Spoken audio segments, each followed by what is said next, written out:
Hello and welcome back. In a world that demands your constant attention and time, thank you for choosing to pause and spend a few minutes in stillness with me.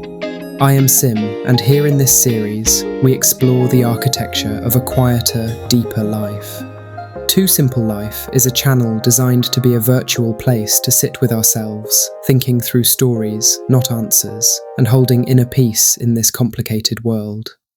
This is episode 2 of the Quiet Mind series. Last time, we talked about why your brain struggles to make even simple decisions at the end of a long day. Today, we're going one layer deeper. Why, after all that effort, you might come home and feel absolutely nothing.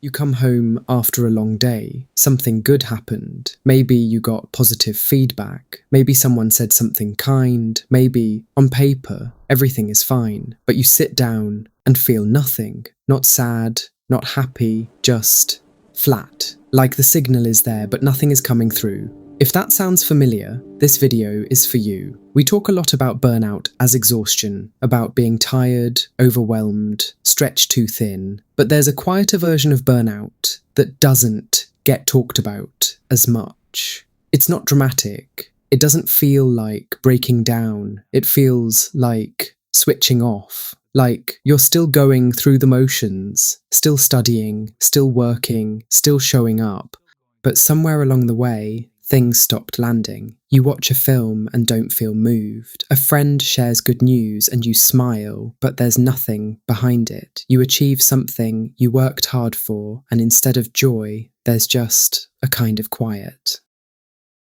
That's emotional numbness, and it's more common than we think, especially in people who are doing a lot. Here's what's happening inside your brain when you're in high performance mode. Focused, problem solving, holding everything together, your prefrontal cortex is working overtime. This is the part of your brain responsible for logic, planning, and staying in control. And here's the thing, the more your prefrontal cortex takes over, the quieter your emotional brain becomes. Research shows that under heavy cognitive load, the amygdala, the part of your brain that processes emotional salience, that signals, this matters, feel, something, becomes less active. It's not that you've become cold, it's that your brain, under pressure, has been quietly shifting resources. Think of it like a power grid. When one system is running at full capacity, other systems get dimmed. Emotion is not a luxury the overloaded brain can afford. And then there's cortisol, the stress hormone your body produces when you're under sustained pressure. Over time, chronic stress doesn't just tire you out. It reshapes the way your brain responds to reward. The circuits that usually light up when something good happens, the ones that make joy feel like joy, become less sensitive. So good things happen and they register cognitively, but they don't touch you the way they used to. There's a reason this happens more to people who push themselves. High achievers are often very good at one thing, holding it together, staying composed under pressure, not making it about their feelings, keeping going. And for a long time, this works, but suppressing emotion, pushing it down so you can focus, keeping a neutral face when things are hard, is not free. Research consistently shows that expressive suppression increases physiological load. Your body is still responding. You're just not letting it show. Over time, this builds up. The system that was doing all that quiet holding starts to run dry. And instead of feelings that are too big, you end up with feelings that are barely there. It's not weakness, it's what happens when a system has been in output mode for too long without a chance to reset. Recovery from emotional numbness isn't about forcing yourself to feel more. That rarely works, and it often makes things worse. It's gentler than that. It's about creating small conditions where feeling becomes safe again.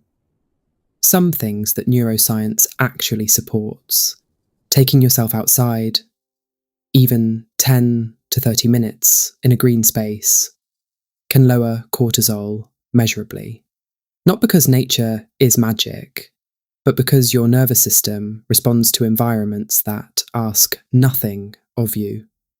Noticing your body, not your thoughts, not fixing, not analysing, just where is there tension? What does your chest feel like right now? This kind of brief, gentle attention starts to re-engage the parts of the brain that track internal sensation, the circuits that emotional awareness runs through, and small, safe moments of connection, not big conversations, just being alongside someone without having to perform.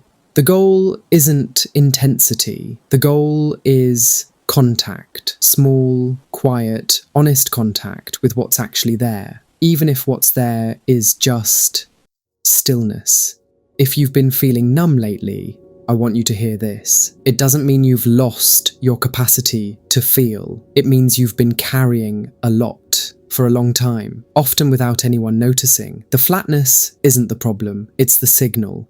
Your nervous system is asking for something that performance culture rarely gives us permission to take. A pause, not to fix anything, just to stop for a moment and come back to yourself. You don't have to feel everything today, but maybe, just for now, you can notice what's here. That's enough. Thank you for watching or listening. Time is our only non-renewable resource, and I deeply appreciate you sharing yours with me today. If this brought you a moment of clarity or peace, then the time was well spent. Thank you for being part of this journey. I'll see you in the next one.